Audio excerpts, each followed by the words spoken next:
The three women occupied his barn as if it belonged to them. No questions, no explanations, simply waiting. Eli had never encountered them in his entire existence. Yet somehow they had discovered precisely where he concealed the hidden key beneath the warped plank. They understood his identity. They recognized his solitary existence. The eldest clutched a leather satchel that rattled with currency, more wealth than Eli had witnessed in decades. But when he extended his reach toward it, she withdrew it with a calculating grin, as though this was all part of some contest he couldn't comprehend. "The chief predicted you'd attempt to decline," she declared in flawless English, though her pronunciation carried something unfamiliar, something that didn't correspond to any nation he recognized from these regions. That should have been inconceivable. The closest tribal territories were 3 days' journey north, and no chief had ever stepped onto his land. Hell, no chief had ever concerned himself with a struggling cattleman losing his property to the lending institution. But then the youngest sister interjected. "He informed us you'd inquire about the wound." Eli's hand reflexively moved to his shoulder, where an ancient injury remained concealed beneath his garment, a wound that only 3 individuals had ever discovered.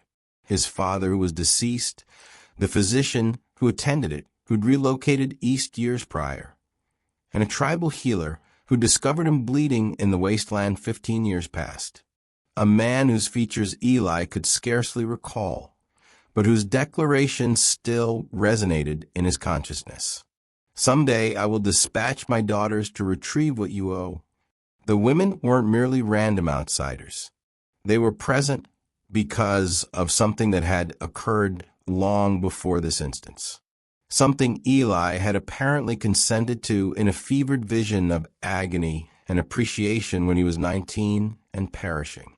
But the healer had only referenced daughters, not 3 sisters who appeared completely different, spoke with varying accents and wore garments that seemed to originate from entirely different tribes. And if the chief had dispatched them to retrieve a debt, why did the currency in that satchel feel like compensation, not collection? Eli's limbs felt unstable as the recollection returned forcefully. The desert temperature, blood saturating through his shirt. An elderly man with worn hands cleansing his wound, speaking in fragmented English about dignity and obligations that must be settled. "You pledged him 3 animals," the eldest woman persisted, studying his expression. "But you possessed no animals. So he declared you would provide him something more precious when the moment arrived." The middle sister advanced forward, and Eli finally observed their actual stature. These weren't typical women. Each stood nearly as elevated as him, with wide shoulders and muscular arms that indicated strenuous work. Their attendants filled the modest barn like 3 mighty trees positioned too closely together. "I'm Nora," the eldest announced, her voice unwavering. "This is Cora, and that's Will," she indicated to her sisters, who acknowledged but stayed quiet. "Our father dispatched us here because his time is diminishing. The white man's disease claimed most of our people. Only we 3 survive of his lineage." Eli's mouth became parched. "Your father, the medicine man." "Chief Ayana," Nora amended. "He assumed leadership when the previous one perished last winter. And yes, he recalled a foolish boy who pledged whatever the chief required in exchange for his existence." The burden of 15 years descended upon Eli's chest. He recalled now the fevered declarations, the desperate thankfulness. But he'd been dying. People utter insane things when they're dying. "I don't comprehend," he stated, though part of him was starting to. "Why you? Why here? Why now?" Well, the youngest laughed bitterly. "Because the soldiers are advancing on our territory next month. Because we require protection that only a white man's identity can provide us. Because you owe a debt. Cora spoke for the initial time, her voice gentler than her sister's. Father is dying. His final desire is to witness us secure. A marriage to a landowner would grant us legal position, provide us an opportunity. Eli surveyed his deteriorating ranch, the drooping roof, the vacant enclosure, the fields he could scarcely manage to cultivate. Safe here. I'm 3 months overdue on my loan. The bank's arriving to seize this place. Nora reached into her leather satchel and extracted a handful of gold pieces. More wealth than Eli's ranch was valued. Father's reserves. The remainder of what our people possessed. It's yours if you respect your promise. The coin sparkled in the afternoon illumination streaming through the barn entrance. Sufficient to preserve his land, repair the roof, purchase livestock. Everything he envisioned. But 3 spouses, enormous women from a dying tribe who spoke of debts and pledges he barely recalled making. I require time to consider, he declared. Time is what we lack, Nora responded. The soldiers advance at sunrise. Father anticipates an answer before dusk. She paused, her dark eyes penetrating his. He also instructed to inform you about the additional pledge. Eli's blood became frigid. There had been another pledge, one he'd hoped the elderly man had forgotten. The additional pledge. Eli's hand started to tremble as the memory emerged like a stone cast into motionless water. If you ever violate your promise to me, he'd murmured to the medicine man, delirious with fever, may my lineage conclude with me. It had seemed insignificant then, the desperate vow of a dying youth. But now observing 3 women who could effortlessly overpower him, the words felt like a rope around his neck. He recalls, Willa declared, noting his pale complexion. She approached closer, and Eli detected the aroma of leather and would smoke on her clothing. Good. That makes this simpler. Cora retrieved a rolled document from her belt, a marriage agreement written in English, witnessed by the territorial judge in Prescott. All legal and appropriate. She spread it on a hay bundle. 3 wives, 1 husband. Completely legal in this territory if all parties agree. Eli stared at the document. The penmanship was exact, official. Someone had arranged this meticulously. How did you obtain a judge to compose this? Gold purchases many things, Nora stated simply, including discretion.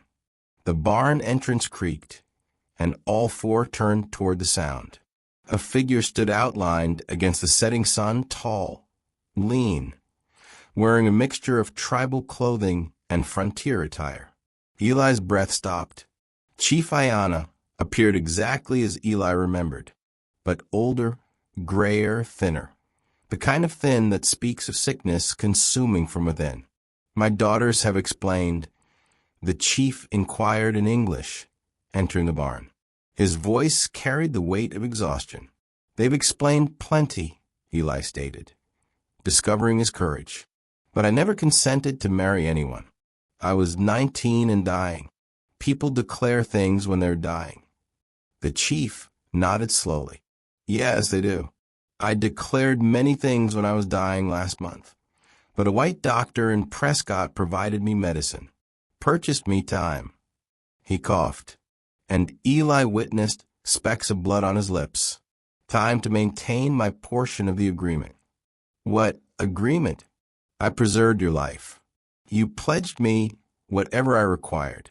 Now I require my daughters to survive what's approaching. The chief's eyes hardened. The cavalry burned for villages last month. Ours is next, but wives of a white rancher, they'll be protected. We'll step between Eli and her father. He doesn't desire us. Observe him, frightened of his own reflection. I'm not frightened, Eli snapped, his pride stinging. I'm being realistic. I can barely nourish myself, let alone 3. 3 enormous women, Cora completed with a bitter smile on her lips. Stated, "We've heard worse." The chief coughed again, more forcefully this time. When he looked up, there was blood on his chin. "The sickness advances rapidly now. I have days, not weeks. Decide, Eli Thompson. Honor your word or face the consequences of violating it."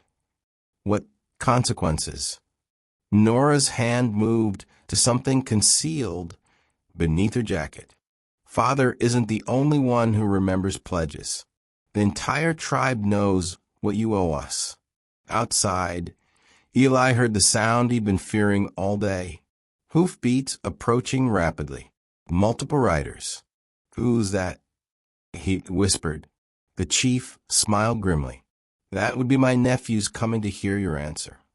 4 riders emerged from the dust cloud, their horses lathered with sweat.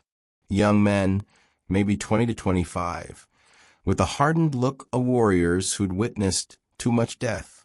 They dismounted with practiced efficiency, their hands never far from the knives at their belts. The leader, a broad-shouldered man with a jagged scar across his cheek, strode into the barn. "Uncle," he said in English, then switched to rapid tribal language that Eli couldn't understand. Chief Ayanna responded sharply, and Eli caught the tension in his voice. Whatever was being discussed, it wasn't good. "Speak English, Joseph," Nora commanded. "Mr. Thompson deserves to understand what concerns his future." Joseph's dark eyes fixed on Eli with open hostility. "Future? This coward has no future. The cavalry found our camp 2 hours ago. They're asking questions about 3 missing women." He spat in the dirt. "Women who should be helping us prepare for war, not hiding behind a white man's name." "War?" Eli's voice cracked. "What war?" "The war that started when they burned the Wickham village," Willa said, her hand moving to rest on a hunting knife. 43 people dead, including children. The barn fell silent, except for the chief's labored breathing. Eli looked from face to face, seeing the grief and rage they'd been hiding behind calm words. "The soldiers will come here next," Joseph continued. "They're tracking footprints, following the trail. When they find these women," he gestured at the sisters, "they'll kill us all." Cora stepped forward, her voice steady despite the fear Eli could see in her eyes. "Not if we're legally married. Not if we have protection under white man's law." "Law?" Joseph laughed bitterly. "The same law that says we can't own land, that says we're not citizens, that says they can kill us for sport." Chief Ayanna raised his hand, and the argument stopped. "Enough." He turned to Eli, and in the dim light, his face looked like a death mask.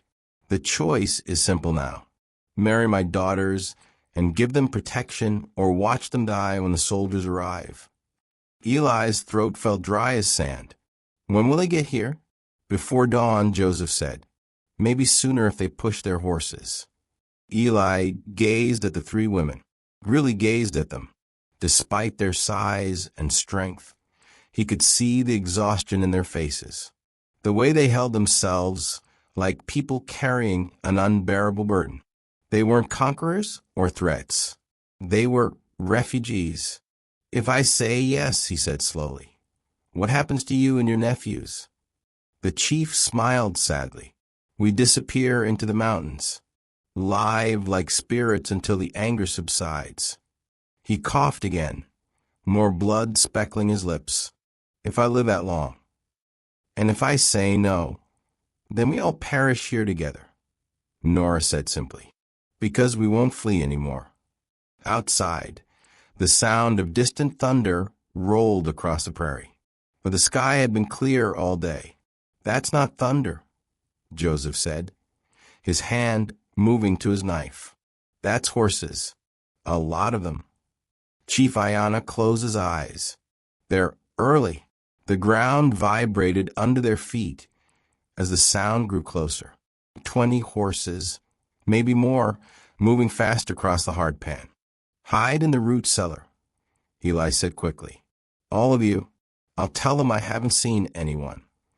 Joseph laughed harshly. "You think they'll just take your word? They'll search every building, every hole." He pulled his knife. "Better to die fighting." "Put that away," Nora snapped. "Violence will only prove their point." She turned to Eli, and for the first time he saw vulnerability in her dark eyes. "But he's right about one thing. They won't believe you." Cora moved to the barn window, peering through a crack in the boards. 12 soldiers, led by a captain with yellow stripes on his sleeve. She looked back at Eli. "Do you know him?" Eli's stomach dropped. "Captain Morrison. He's been here before." "What for?" Willa demanded. "Asking about my mortgage payments. The bank hired him to pressure me into selling." Eli ran his hands through his hair. "He knows I'm desperate. If he finds you here, he'll assume we're criminals." "You're hiding for money," Nora finished, "which makes you guilty, too." The hoofbeats were close enough now to hear individual horses. Chief Ayanna struggled to his feet, leaning heavily against a wooden post. "There's something else you need to know," he said to Eli, "before you decide." "No," Joseph hissed. "Uncle, this isn't the time for—" "It's exactly the time." The chief's eyes locked onto Eli's. "My daughters aren't just refugees. They're wanted." Eli felt his blood turn to ice. "Wanted for what?" Will stepped forward, her chin raised defiantly. "We killed the men who burned our village." The words hit Eli like a physical blow. He stared at the 3 women, seeing them with new eyes. Not refugees, fugitives. "How many men?" he whispered. 6, Cora said calmly. "They came to our camp drunk, looking for easy targets. They set fire to the sacred lodge with elders inside." Her voice remained steady, but her hands clenched into fists. "So we tracked them back to their camp and cut their throats while they slept." "Jesus Christ," Eli breathed. "They were murderers," Nora said. "But we're the ones with bounties on our heads." The hoofbeats stopped outside the barn. Eli could hear men dismounting, voices calling orders. Morrison's voice rose above the others. "Thompson, come out here." Chief Ayanna grabbed Eli's arm with surprising strength. "Now you know the truth. Marry them, and you're harboring known killers. Refuse, and you're still harboring known killers." His eyes burned with fever and desperation. "But if they're your wives, you can't be forced to testify against them." "Thompson?" Morrison's voice was closer now, right outside the barn door. "Open up. We need to talk." Eli looked at the 3 sisters. They stood ready to fight, ready to die, ready to face whatever came next. They weren't asking for his love or even his understanding. They were asking for his name. And somehow, looking at their faces, he realized they were also offering him something he'd never had. A reason to be more than just a failed rancher waiting to lose everything. The barn door rattled as someone tested the latch. "1 minute," Morrison called out. "Then we're coming in." Eli's hand moved to the marriage contract still spread on the hay bale. His fingers traced the official seal as his mind raced through impossible choices. "I need a pen," he whispered. Nora's eyes widened. Cora pulled a pencil from her belt and pressed it into his palm. Without hesitation, Eli scrawled his name across the bottom line, then grabbed Nora's hand and guided her to sign as well. "Quickly," he hissed to Cora and Willa. "Both of you." As the sisters signed, Eli turned to Joseph and the other nephews. "You're my ranch hands. Been working here all summer. Keep your mouth shut and follow my lead." The barn door flew open, and Captain Morrison strode in with 3 soldiers behind him. He was a thin man with cold blue eyes and a neatly trimmed beard that couldn't hide the cruel twist of his mouth. "Thompson," Morrison said, his gaze sweeping the barn. Interesting company you're keeping. Eli stepped forward, trying to block Morrison's view of the chief, who was slumped against the wall, looking more dead than alive. Captain, what brings you out here so late? We're tracking dangerous fugitives. 3 native women who murdered 6 white men. Morrison's hand rested on his pistol grip. Witnesses saw them heading this direction. Haven't seen any women, Eli said, his voice surprisingly steady. Just hired some new hands to help with the harvest. Morrison's eyes fixed on Nora, taking in her size and obvious femininity, despite her practical clothes. That's a mighty big ranch hand you got there, Thompson. Eli felt sweat beading on his forehead. This is my wife, Nora Thompson. Just married this afternoon. The silence stretched like a taut rope.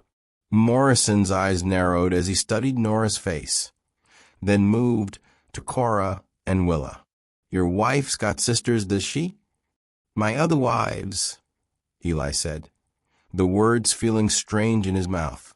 Cora and Willa Thompson, all legal and proper. One of Morrison's soldiers snorted.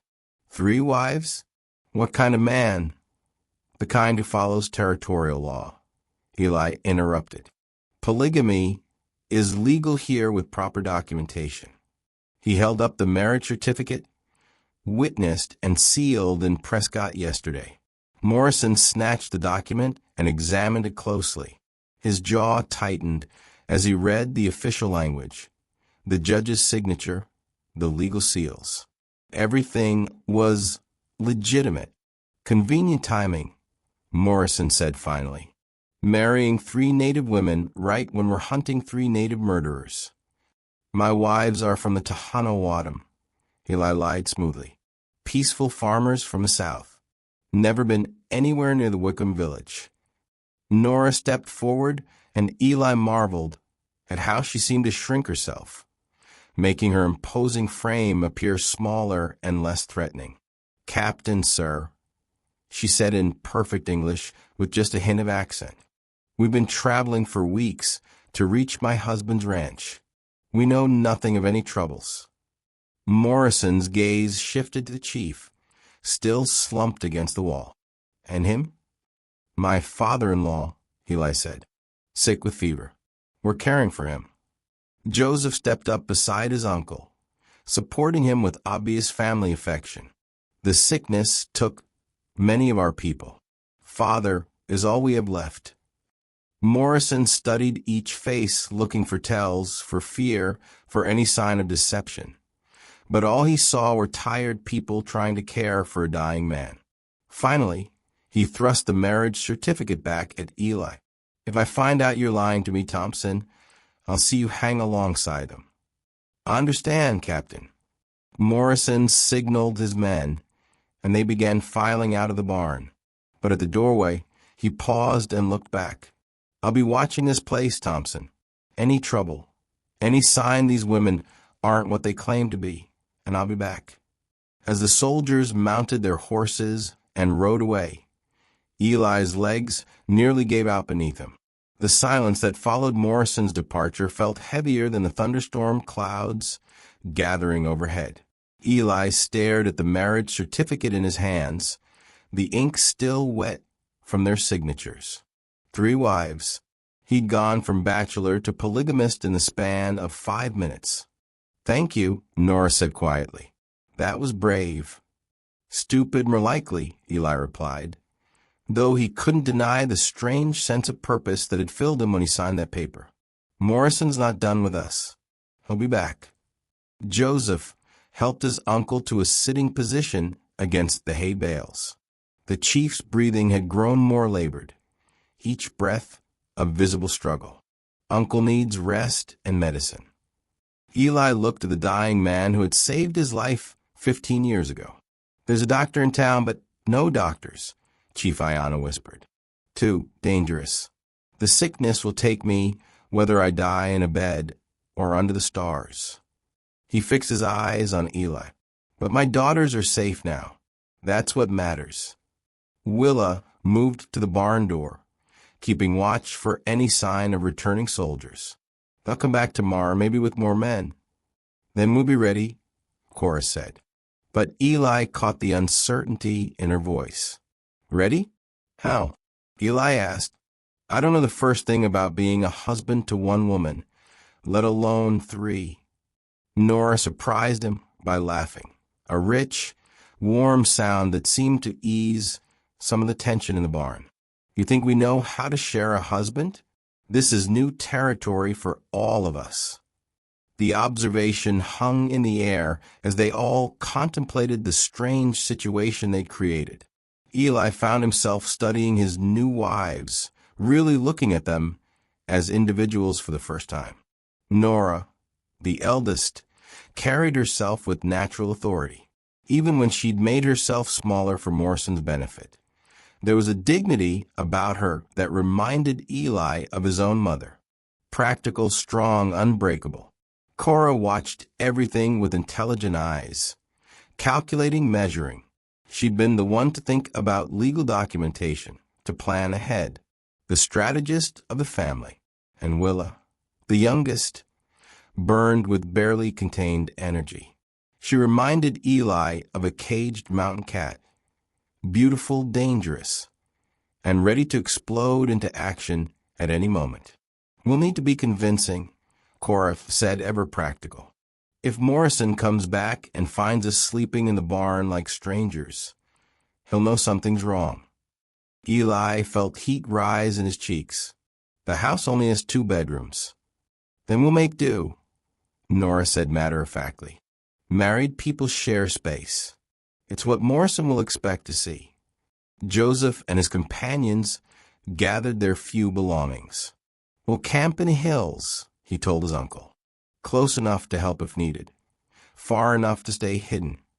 Chief Ayanna reached out and grasped Eli's hand with surprising strength. Protect them, he wheezed. They're all that's left of our bloodline. All that's left of who we were. I will, Eli promised and meant it. As Joseph and the others melted into the darkness, Eli led his new family toward the house. The building looked smaller than usual, with 3 large women following behind him. There's something else, Willa said as they reached the porch. Something Father didn't tell you. Eli's stomach clenched. What now? The bounty on our heads. It's not just from a territorial government. She met his eyes in the lamplight. The dead men's families put up their own reward. $500 each, dead or alive. $1,500. More money than most people saw in a lifetime. Every bounty hunter from here to California will be coming for us, Cora added quietly, as if summoned by her words. The distant sound of hoofbeats echoed across the prairie again. Eli extinguished the lamp and moved to the window. 3 riders approached slowly, their silhouettes dark against the starlit sky. These weren't soldiers. They moved with the careful deliberation of men who hunted for money. Bounty hunters, Willa whispered, confirming his fears. Nora positioned herself by the back door while Cora moved to the side window. Without discussion, they'd spread out to cover all exits. The coordination spoke of experience and desperation. How do we play this? Eli asked. Same as before, Nora said. We're your wives. Married, legal, protected. They won't care about legal, Cora said grimly. $1,500 makes men forget about law. The riders stopped 50 yards from the house. Eli could see them conferring, planning their approach. One dismounted and began walking toward the front door while the other 2 rode to flank the building. Professional, Willa observed. They've done this before. A knock echoed through the small house. Polite, almost friendly. Mr. Thompson, sorry to bother you so late. We're looking for some missing women. Thought you might have seen them. Eli opened the door a crack, keeping the chain latched. The bounty hunter was a middle-aged man with graying hair and kind eyes that didn't match the gun on his hip. Name's Fletcher, the man said. We're tracking 3 native women who murdered some folks up north. Big women traveling together. You seen anyone like that? Just my wives, Eli said. We were married yesterday. Fletcher's smile never wavered, but his eyes sharpened. Mind if I meet them? Always nice to congratulate newlyweds. Eli's mouth went dry. There was no refusing without raising suspicion. Of course. Come in. He unlatched the door, and Fletcher stepped inside. The other two hunters remained outside, close enough to help, far enough to avoid being trapped. Nora emerged from the kitchen carrying a coffee pot, as if she'd been preparing for guests. The domestic scene should have looked natural, but Eli caught Fletcher studying her size, her movements, the way she held herself. "Ma'am," Fletcher said politely, "congratulations on your marriage." "Thank you," Nora replied. "Coffee. That's kind of you." Fletcher accepted a cup, but didn't drink. "Your husband says you were married yesterday. Where was the ceremony?" "Prescott," Cora said, entering from the bedroom with Willa behind her. "Judge Morrison performed it." Fletcher's eyebrows rose at seeing 3 women. 3 wives. That's unusual. Legal in this territory, Eli said quickly. "Oh, I know it's legal." Fletcher set down his untouched coffee. "It's just that the women I'm tracking are also 3 sisters, also unusually large. What are the odds?" The silence stretched taut. Eli could feel his wives preparing to fight, muscles coiling like springs. Outside, one of the horses snorted nervously. "I'll tell you what the odds are," Fletcher continued conversationally. "Pretty slim. So I'm thinking maybe we need to take a closer look at your marriage certificate."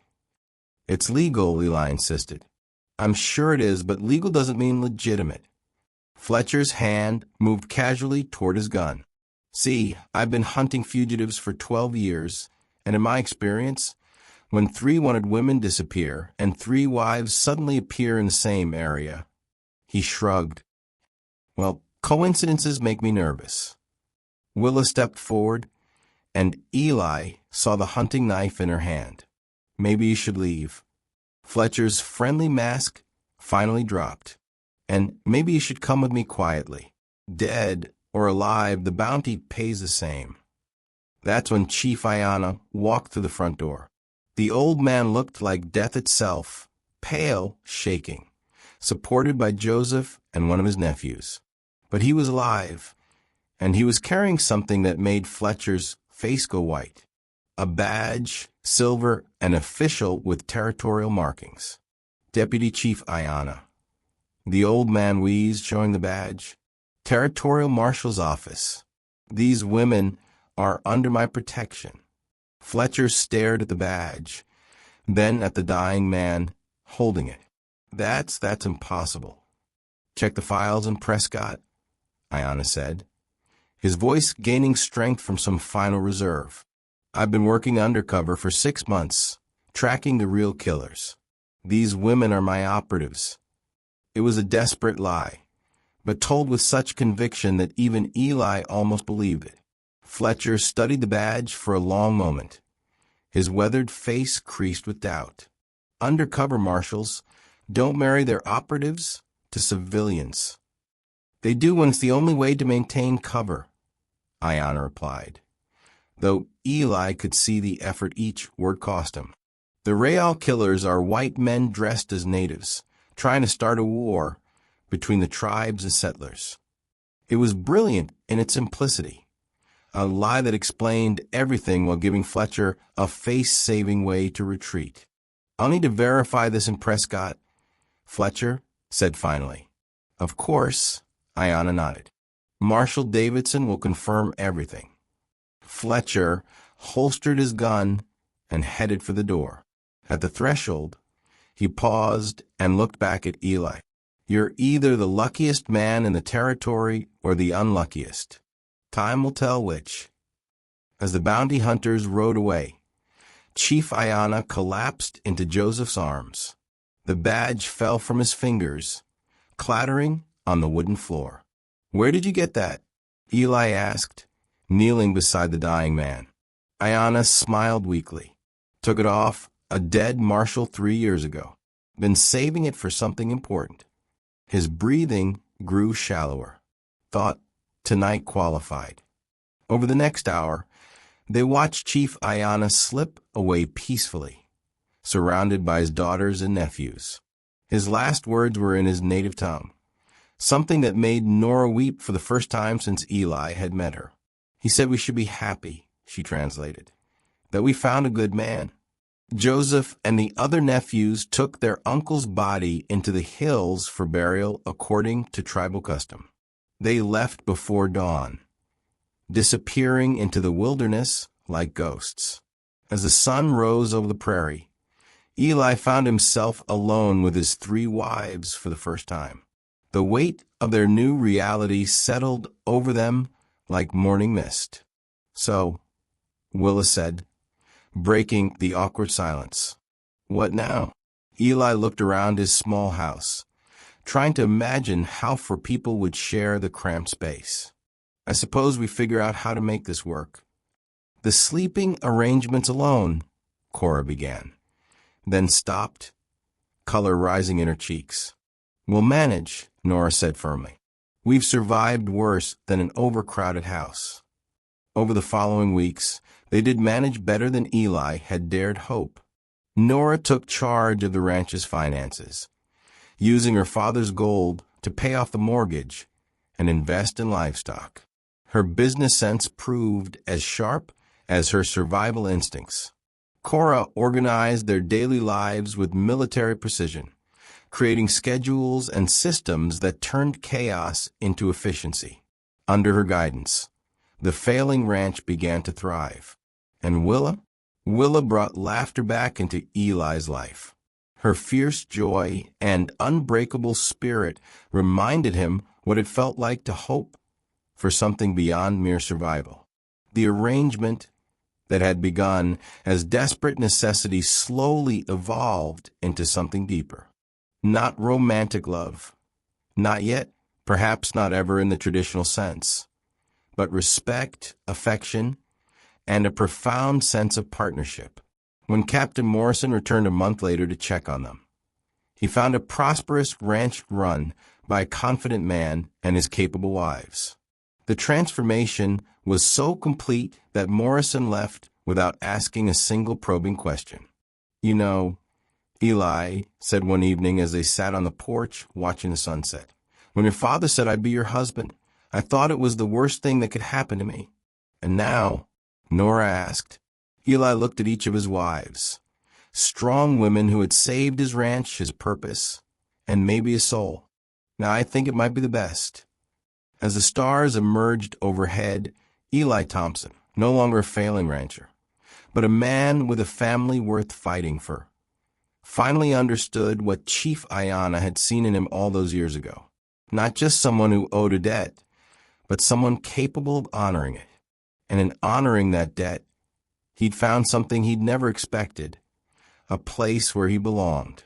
If you enjoyed this story, click the video on your screen now to watch another unforgettable tale where destiny and courage collide in ways you never expected.